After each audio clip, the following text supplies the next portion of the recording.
विभव मुस्कुराते हुए वीडियो बना रहा था। 8, 9, 10 मिनट की वीडियो है। तो जब वो आपको मार रहे थे वो वीडियो ले रहे थे? मुझे बताया गया था कि अरविंद केजरीवाल जी घर में हैं और वो मुझसे मिलने आने वाले हैं और मैं बहुत जोर जोर से चीख चीख के हेल्प मांग रही थी, लेकिन कोई मदद के लिए नहीं आया। जब जब मैं घर गई हूँ तब तो मैंने कभी भी अपॉइंटमेंट नहीं लिया। अपॉइंटमेंट लेके नहीं आएगा कोई सो कॉल्ड तो आप उसको पीट दोगे।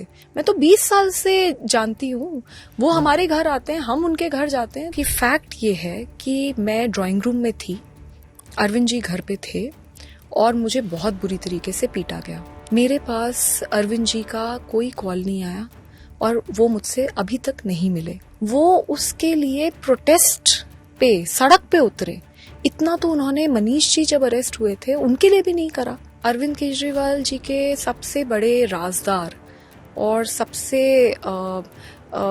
करीबी आदमी इस वक्त विभव कुमार है। पूरी पार्टी में मैसेज है कि अगर विभव नाराज हो गया आपसे तो फिर आप खत्म हो पार्टी में। मेरे को ये डर था कि मैं यहाँ से चली गई तो ये टैम्पर कर देंगे पूरा जो भी एविडेंस है, तो इसलिए मैं उनसे बार बार आर्ग्यू कर रही थी। ये आर्ग्यूमेंट कम से कम 8 से 10 मिनट चला होगा और उसमें पूरा टाइम मैं देख रही थी विभव मुस्कुराते हुए वीडियो बना रहा था। जब एंड में मुझसे मैं बिल्कुल अपना आपा खो गई कि एक तो मेरे को इतनी बुरी तरीके से पीट दिया गया, ऊपर से वो वहां पे आकर मुझे ही बोल रहे हैं कि आप बाहर जाओ। विभव से कोई पूछ भी नहीं रहा कि भाई तुमने क्यों मारा, कैसे मारा, ऐसे कैसे हो गया।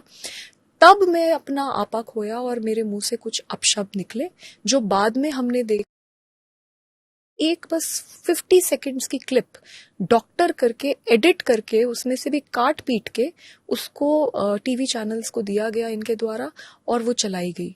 और बाद में जब पता चला तो पुलिस का मैंने मीडिया के द्वारा ही एक स्टेटमेंट सुना कि किस तरीके से ये जो वीडियो है इसका सोर्स पूरी तरीके से फॉर्मेट कर दिया गया है। अगर वो 10 मिनट की वीडियो जो मैं चीख चीख के बता रही हूँ कि मेरे को कहाँ मारा, कैसे मारा, मेरा हाल जो अगर देख ले कोई तो वो बिल्कुल बात क्लियर हो जाएगी।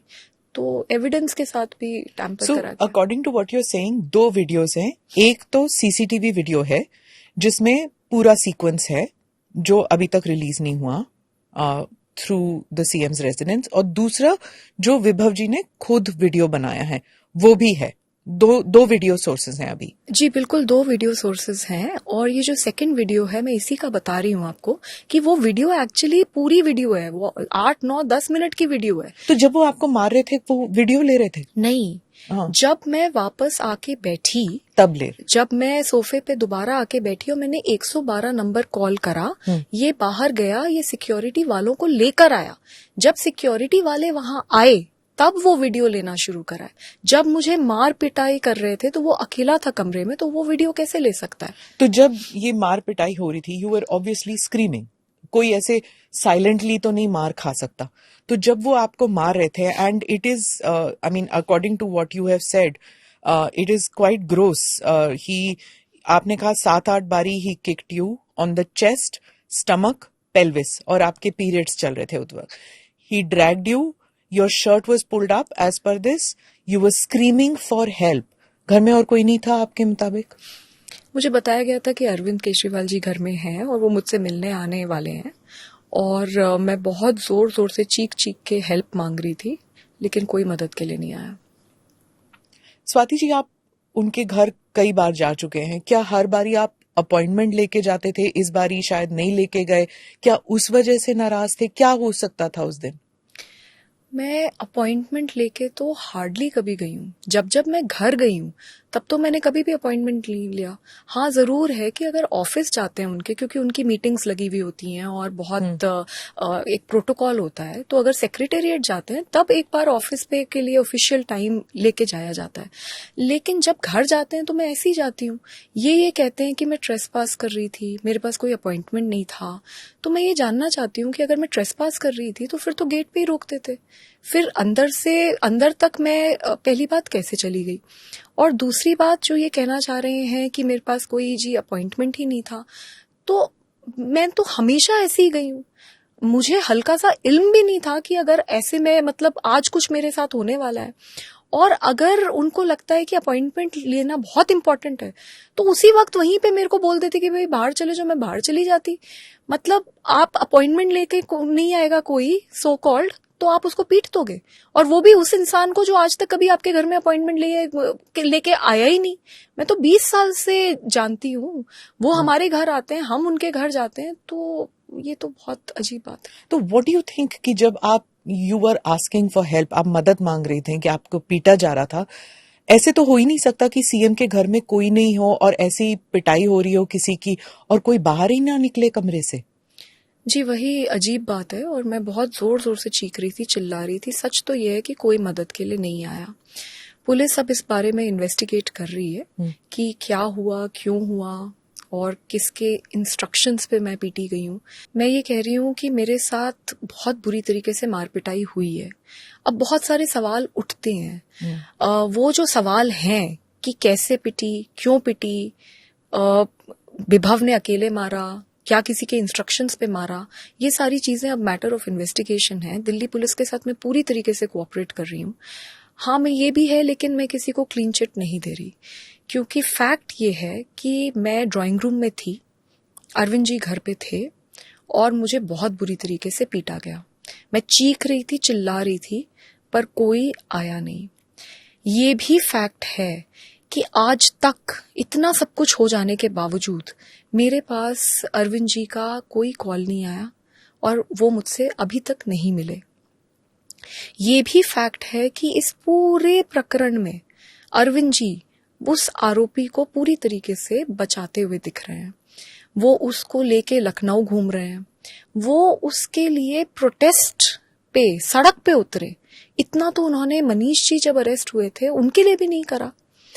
तो ये जो चल रहा है, और पूरी तरीके से पूरी पार्टी में हर इंसान को इंस्ट्रक्शंस दिए गए हैं कि मेरा कैरेक्टर असैसिनेट करो, मेरे विक्टिम शेमिंग करो, मुझे मतलब बुरी तरीके से टॉर्चर करो। तो ये मुझे जो दिख रहा है, इसको लेकर मैं किसी को भी क्लीन चिट नहीं दे रही, but definitely I want the Delhi police to investigate the matter in a very free and fair manner, because बहुत बड़े बड़े लोग हैं एंड प्रॉपर इन्वेस्टिगेशन होना चाहिए, और उसके बाद जो भी सच है उसको सामने आना चाहिए। क्या ऐसे हो सकता है कि ये वो घर इतना बड़ा है कि आप ड्राइंग रूम में आपको मारा जा रहा है और बाकी जो कमरे हैं, अगर कोई उन कमरों में है तो उनको सुनाई नहीं दे रहा? ऐसे हो सकता है, क्योंकि आप जानती हैं, आप गई हुई हैं उस घर में। तो उस घर में जब मैं गई थी तो पहले मैं डाइनिंग रूम के बाहर गेट तक गई थी। डाइनिंग रूम का गेट हमेशा खुला रहता है, तो मैं वहीं पे थी। ड्राइंग रूम और डाइनिंग रूम बिल्कुल आसपास है, तो जो वो गेट खुला हुआ था और मैं उस कमरे में ड्राइंग रूम में पिट रही थी। तो अब ये दिल्ली पुलिस बताएगी कि मैं जब इतनी जोर से चीख चिल्ला रही थी तो वहां पे जो लोग थे वो क्यों नहीं आए या उन तक आवाज नहीं गई। मतलब बहुत अजीब बात है। और एक बात बताइए कि अगर आवाज नहीं गई तो जब मुझे पुलिस से बाहर निकाला जा रहा है, I am a member of parliament, I am the former chairperson of the Delhi commission for women, and on top of it मैं 2006 से इन लोगों के साथ काम कर रही हूँ। तो अगर मुझे बाहर निकाला जा रहा है तो तब तो कोई आता, तो तब भी कोई नहीं आया। How long have you known Vaibhav ji? I know him since 2006 only. Since 2006? क्या वो बहुत करीबी रिश्ता है उनका अरविंद जी के साथ? हाँ, स्टार्टिंग में नहीं था, लेकिन अब अरविंद केजरीवाल जी के सबसे बड़े राजदार और सबसे करीबी आदमी इस वक्त विभव कुमार है। वो कोई मामूली पीए नहीं है। अगर आप उनका घर देखें तो उनका घर इतना आलीशान उनको घर दिया गया है, इतना तो किसी मंत्री को भी दिल्ली में नहीं घर मिला हुआ है। तो वो एक बहुत रसूखदार और बहुत पावरफुल आदमी है इस वक्त इस पूरी पार्टी में, और पूरी पार्टी उनसे डरती है, और उनके ऊपर असॉल्ट का केस पहले भी हो रखा है। तो ये सब बातें हैं एंड डरती है? क्यों डरते हैं लोग? लोग डरते हैं उनका जो मतलब ऐसा एक पूरी पार्टी में मैसेज है कि अगर विभव नाराज हो गया आपसे तो फिर आप खत्म हो पार्टी में।